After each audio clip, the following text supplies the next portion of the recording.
Hello guys. Today, we're going to explore the different components that make up these incredible bridge structures.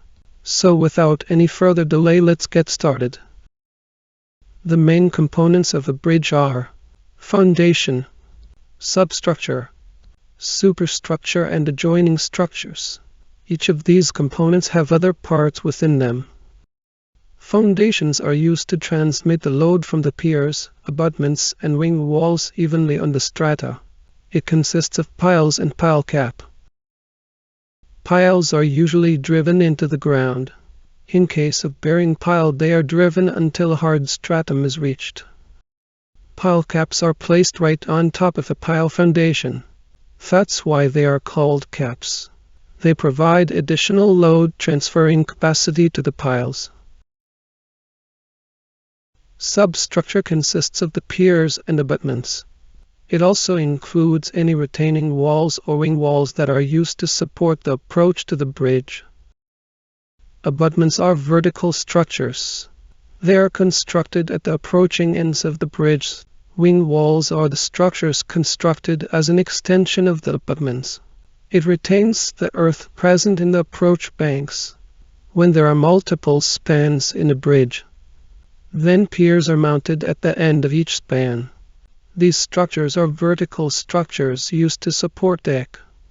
Pier caps functions as a space for girders to transfer loads on bearings from the superstructure.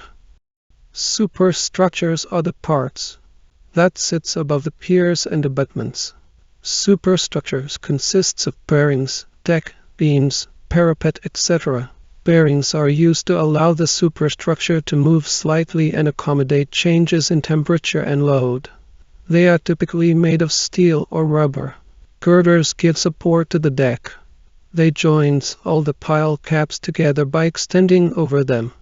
It is also referred to as beams. Additional beams can be provided within girders. Decks get the direct traffic load. It is the driving surface that carries vehicles and pedestrians. A wearing surface is a layer placed on the bridge deck to form the roadway surface.